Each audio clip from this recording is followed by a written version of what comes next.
मछली जल की रानी है, जीवन उसका पानी है। गाइस, ये लाइनें आप लोगों ने बचपन में जरूर सुनी होंगी और उसको सुन के ये अंदाजा लगा लिया होगा कि मछली बिना पानी के नहीं रह सकती। लेकिन एक मछली ऐसी है जो कि इन लाइनों को गलत साबित करती है। जी हाँ गाइस, आप ठीक सुन रहे हैं। एक मछली ऐसी है जो कि बिना पानी के ना सिर्फ जिंदा रह सकती है, वो जमीन पे चल भी सकती है और पहाड़ों पे चढ़ भी सकती है।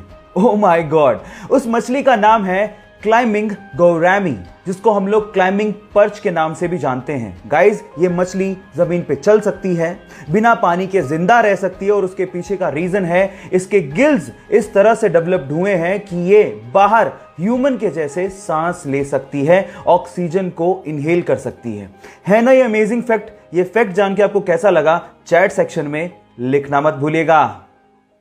तमिलनाडु के ऊटी के एक फॉरेस्ट ऑफिसर शरद कुमार ने कुछ ऐसा कर दिखाया जिसे देखने के बाद आपको भी ये एहसास होने लगेगा कि इंसानियत अभी भी जिंदा है। जी हां गाइस, शरद कुमार ने नहर में फंसे हुए एक छोटे से हाथी के बच्चे को ना सिर्फ बाहर निकाला, उसे बचाया और साथ ही साथ अपने कंधों पर उसे उठाकर, जी हां गाइस, अपने कंधों पर उसे उठाकर 50 मीटर का सफर तय करके उसे उसकी मां के पास पहुंचाया भी।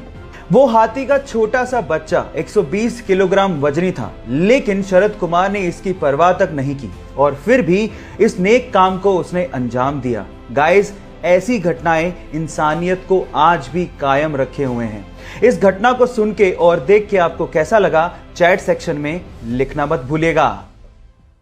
अक्सर आप लोगों ने ये देखा होगा कि किसी भी असेंबल्ड चीज के छोटे पार्ट से लेके बड़े पार्ट के ऊपर उस कंट्री का नाम लिखा होता है जहां पर वो चीज बनाई गई है, जैसे कि made in India, made in US, made in Korea, ये आपने सुना होगा।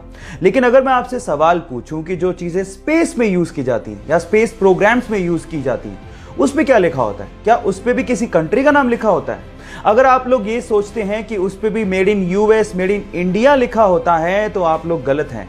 एक्चुअली जो चीजें स्पेस प्रोग्राम में यूज की जाती है उनके ऊपर लिखा होता है made on earth by human. Yes guys, made on earth by human. और ये चीज नासा और बड़ी बड़ी स्पेस एजेंसीज 2005 से इस्तेमाल भी कर रही हैं। ये इंटरेस्टिंग फैक्ट जान के आपको कैसा लगा, चैट सेक्शन में लिखना मत भूलिएगा। गाइस, आप लोगों ने फिजिक्स में ग्रेविटेशनल लॉ यानी गुरुत्वाकर्षण के नियम को तो पढ़ा होगा, लेकिन आज मैं आप लोगों को एक ऐसी शॉकिंग चीज बताने जा रहा हूं जो कि ग्रेविटेशनल लॉ को फेल कर देती है। जी हां गाइस, उस चीज का नाम है हीलियम। गाइस, जब आप हीलियम को एब्सोल्यूट जीरो टेम्परेचर पे लिक्विड में कन्वर्ट करोगे तो वो लिक्विड एंटी ग्रेविटी की तरह काम करता है। आपको तो पता है कि ग्रेविटी में सारी चीज नीचे की तरफ आती है, लेकिन helium in a liquid state ऊपर की तरफ मूव करने लगता है। क्या हीलियम की इसके पहले तक ये प्रॉपर्टी आपको पता थी? और अगर नहीं पता थी तो चैट सेक्शन में लिखना मत भूलिएगा। दिल बेचारा, सुशांत सिंह राजपूत की आखिरी फिल्म, एक ऐसी फिल्म जो हमें प्यार, जज्बात और मौत की कहानी बताती है। ये फिल्म हमें ये बताती है कि लाइफ कितनी है ये तो हमारे हाथ में नहीं है, लेकिन उसे जीना कैसे है ये हमारे हाथ में जरूर है। ये फिल्म जैसे ही OTT प्लेटफॉर्म पे रिलीज हुई, इसने कामयाबी और रिकॉर्ड्स के झंडे गाड़ दिए।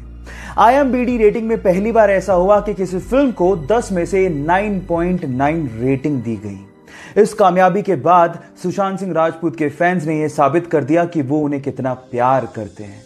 आज सुशांत सिंह राजपूत हमारे बीच नहीं है, लेकिन वो अपने अभिनय और अपनी फिल्मों के जरिए हमेशा हमारे दिलों में जिंदा रहेंगे। Sushant, we love you, we miss you a lot, thank you. Guys, मान लीजिए कि कोई एक गुस्सैल बैल आपको आपकी तरफ भागता हुआ आता दिखे तो आप क्या करेंगे?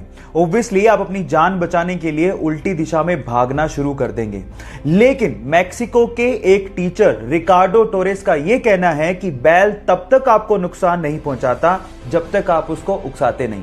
अब जैसे आपको विश्वास नहीं हो रहा, रिकार्डो के स्टूडेंट्स को भी विश्वास नहीं हो रहा था, इसके लिए उसने एक बैल के रिंग में 40 स्टूडेंट को 3 कतारों में खड़ा कर दिया और एक यंग बुल को वहां पे छोड़ दिया। और उसके बाद जो हुआ वो सब देख के हैरान रह गए। बुल ने किसी भी स्टूडेंट को नुकसान नहीं पहुंचाया जो वहां पर शांति से खड़े थे। और ये वीडियो जब इंटरनेट पे डाला गया तो पूरी तरह से वायरल हो गया। आपका इसके बारे में क्या कहना है, चैट सेक्शन में लिखना मत भूलिएगा।